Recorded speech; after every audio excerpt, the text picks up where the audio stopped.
This first post was made to the r/ask subreddit, and it's titled, Doctors, Nurses, Redditors, what has been your most gory, disgusting, or worst medical experience? Someone by the name of Banzai Panda replied, "Oh, nurse here, this is kind of a long one. I was taking call one night and woke up at 2 in the morning for a general surgery call. Pretty vague, but at the time I lived in a town that had large populations of young military guys and avid meth users, so late night emergencies were common. Got to the hospital where a few more details awaited me. Perirectal abscess. For the uninitiated, this means that somewhere in the immediate vicinity of the butthole, there was a pocket of pus that needed draining. Needless to say, our entire crew was less than thrilled. I went down to the emergency room to transport the patient, and the only thing the ER nurse said as she handed me the chart was, "Have fun with this one." Amongst healthcare professionals, vague statements like that are a bad sign. My patient was a 314-pound Native American woman who barely fit on the stretcher I was transporting her on. She was rolling frantically side to side and moaning in pain, pulling at her clothes and muttering Hail Marys. I could barely get her name out of her after a few minutes of questioning, so after I confirmed the identity and what we were working on, I figured it was best just to get her to the anesthesiologist so we could knock her out and get the circus started.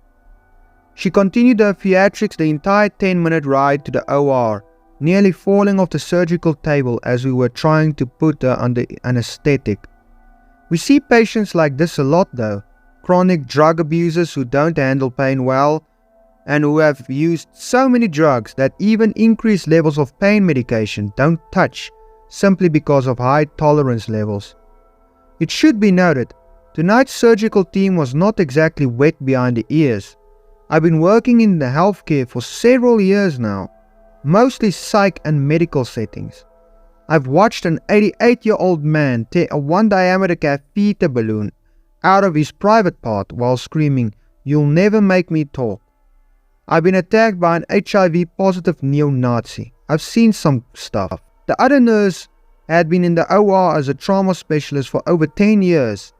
The anesthesiologist had done residency at a level 1 trauma center, or as we call them, knife and gun clubs.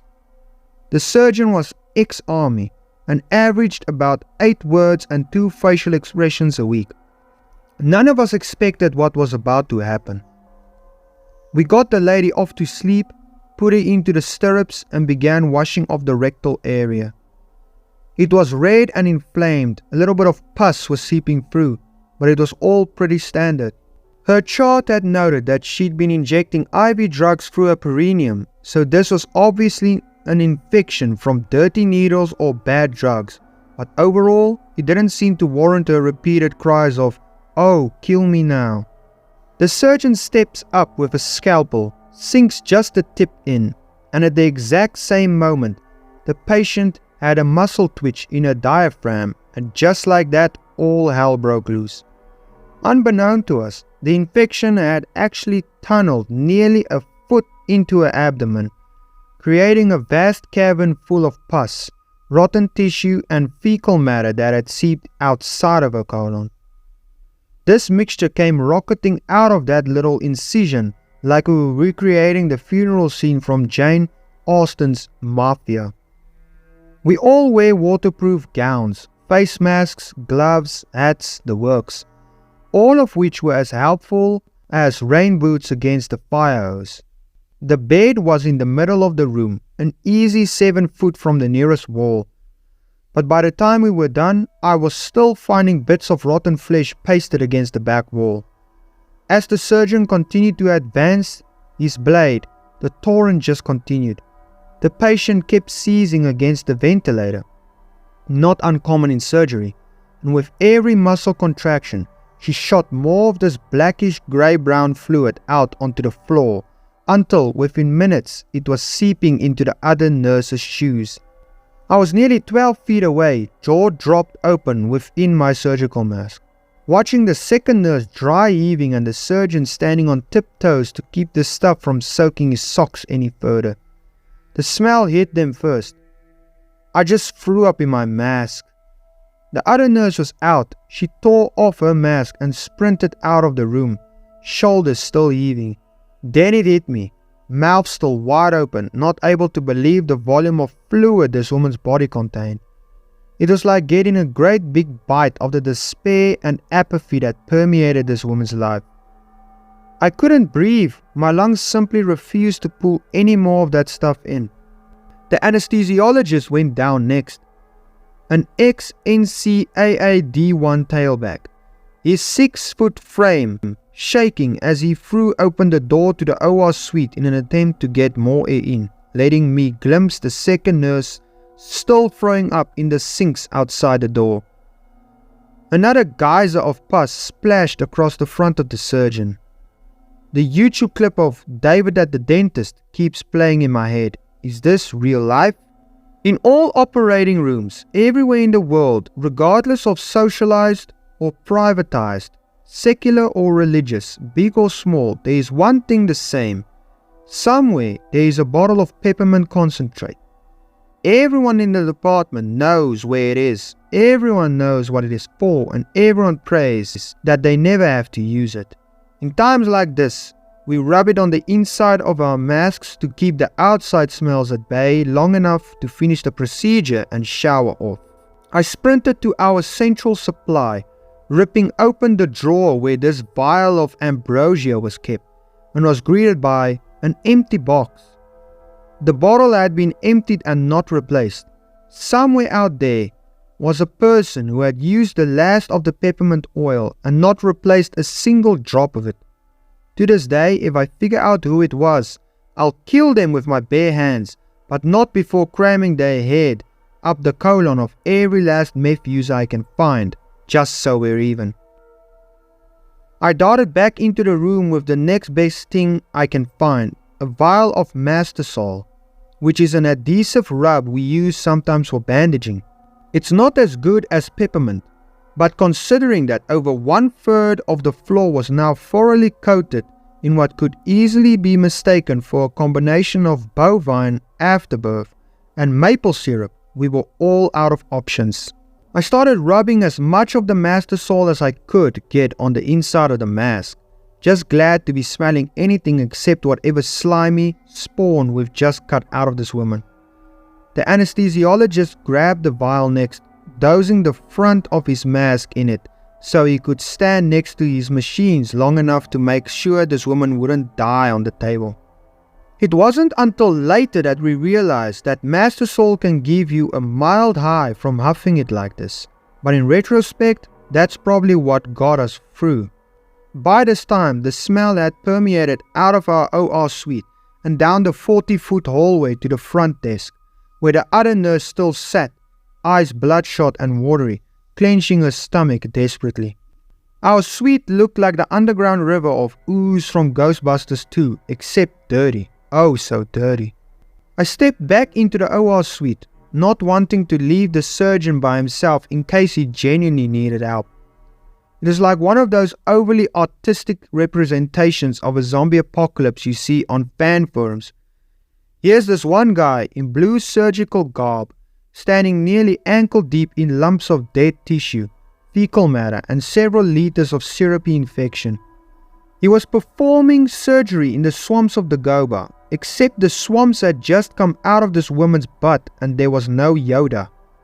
He and I didn't say a word for the next 10 minutes as he scraped the inside of the abscess until all the dead tissue was out. The front of his gown, a gruesome mixture of brown and red, his eyes squinted against the stinging vapors originating directly in front of him. I finished my required paperwork as quickly as I could, helped him stuff the recently vacated opening full of gauze, taped this woman's buttocks closed to hold the dressing for as long as possible, woke her up and immediately shipped off to the recovery ward. Until then, I'd only heard of alcohol showers. Turns out 70% Isopropyl alcohol is about the only thing that can even touch a scent like that once it's soaked into your skin. It takes 4 or 5 bottles to get really clean, but it's worth it. It's probably the only scenario I can honestly endorse drinking a little of it too. As we left the locker room, the surgeon and I looked at each other, and he said the only negative sentence I heard him utter in 2.5 years of working there. That was bad. The next morning, the entire department, a fairly large floor within the hospital, still smelled. The housekeepers told me later that it took them nearly an hour to suction up all of the fluid and debris left behind.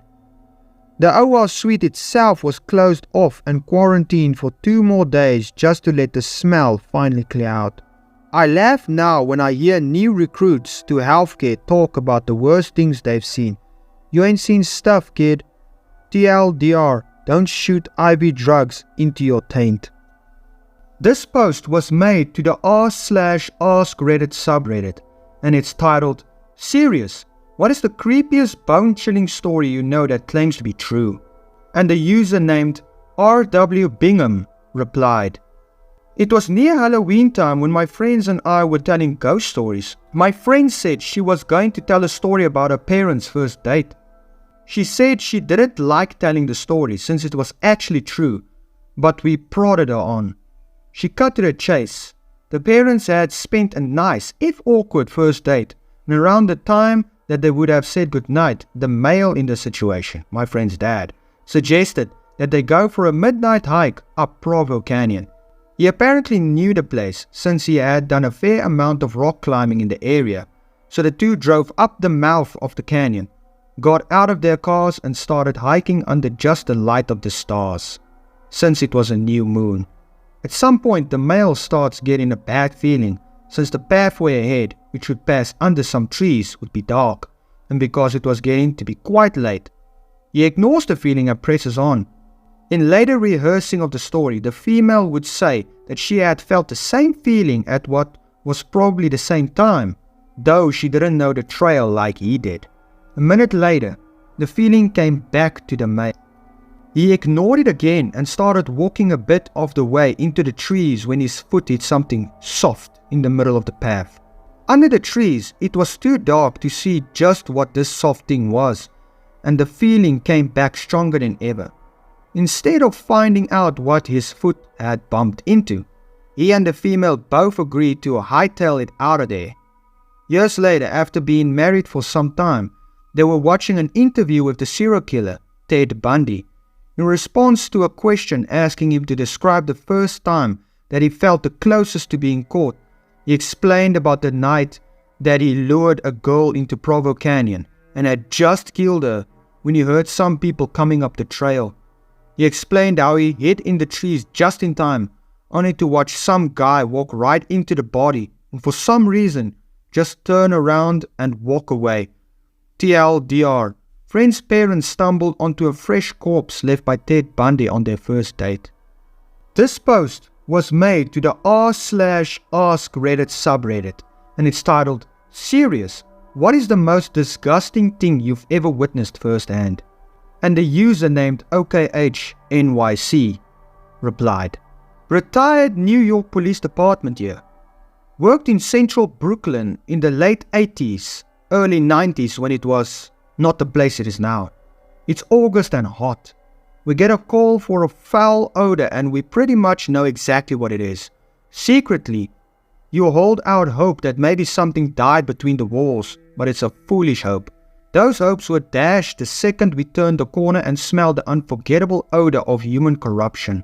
The whole block stunk like a decomposing corpse. We grabbed the super to gain entry to the apartment.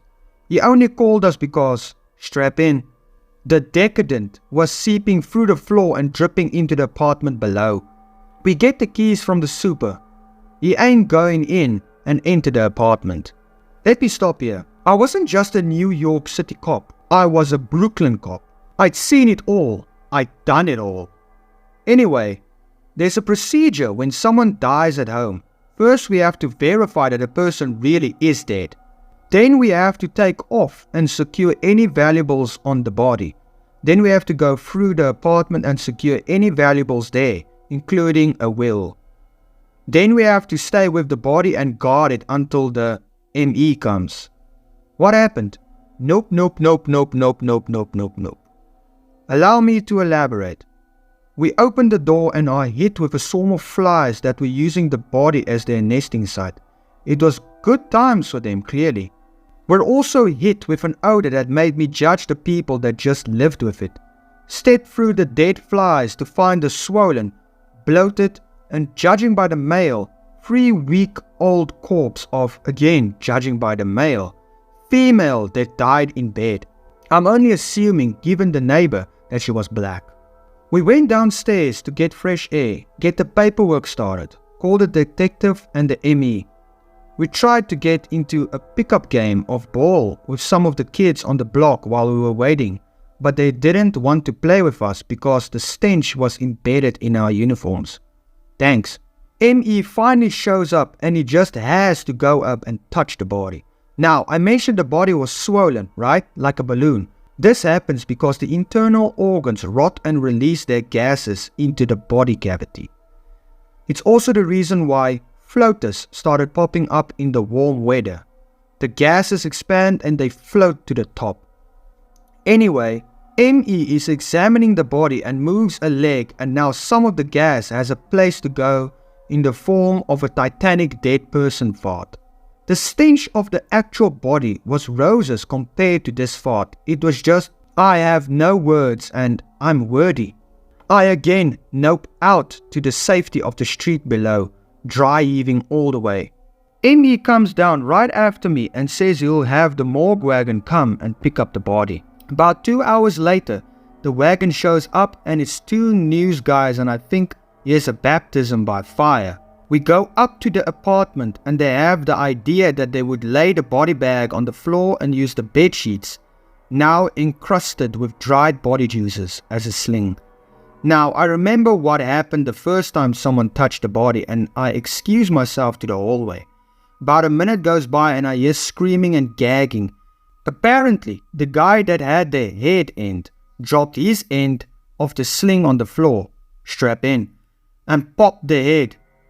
Remember I said it was like a balloon? Popped like one too. The morgue wagon drivers were drenched in body juices and the body itself was wide open. That was it for me. I unashamedly ralphed all over. It was that bad. Anyway, those uniforms were trashed and the stench was in my pores for days. There was no amount of scrubbing I could do to get it out of me. There are dozens of other gross stories, but this one takes the cake for me. This next post was made to the r/AskReddit subreddit, titled, "Serious, what is the most disgusting thing you've ever witnessed firsthand?" And the user by the name of Shrimp Creole replied, "Chunk of a dog's upper jaw fell out during surgery. Worked at a vet hospital for a while. We had a pit bull come with a horrible swollen head. Doctor takes a look and sees an abscessed tooth, and the owner agrees to removal and cleaning under anesthesia. Get the dog under and the vet starts to pull the tooth and a whole section of the upper jaw comes out. Everyone in the surgery suite gags because the smell is incredible, all infected, and it's clear that the abscess destroyed a section of the bone. Second best was the time one of the doctors was removing a benign tumor and it exploded and sprayed tumor juice all over everyone."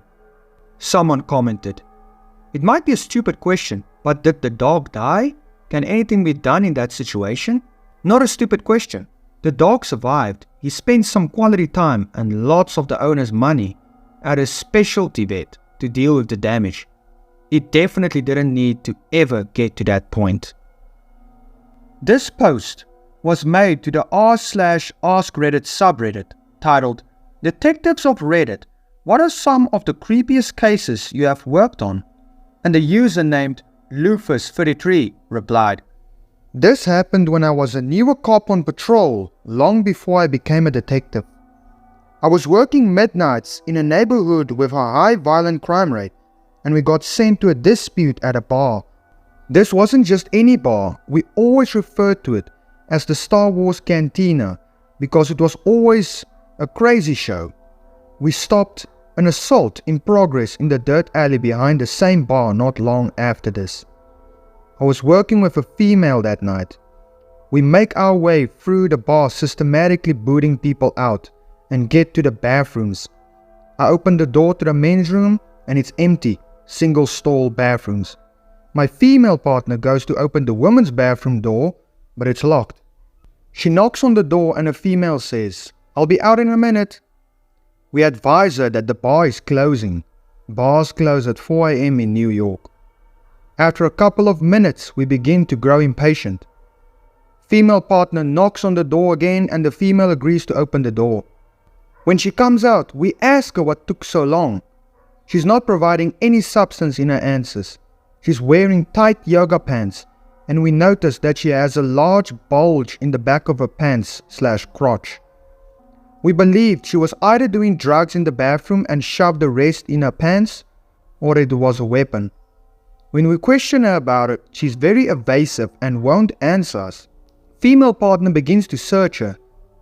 As she pulls back the female's pants and shines her flashlight down to look, my partner says, "Crack!" She sees a baby arm sticking out from the female's private part and up through her butt cheeks. This chick had been drinking and smoking crack all day. She had an unalive baby and continued to stay at the bar and drink or smoke crack. When the ambulance arrived, they went back into the bathroom with the female and pulled the rest of the baby out of the female and into the toilet bowl. The baby was completely formed, except it never formed the head. It was just sunken in around the neck. I've seen some crazy stuff in my career like brutal homicides, etc., but that one always stands out the most.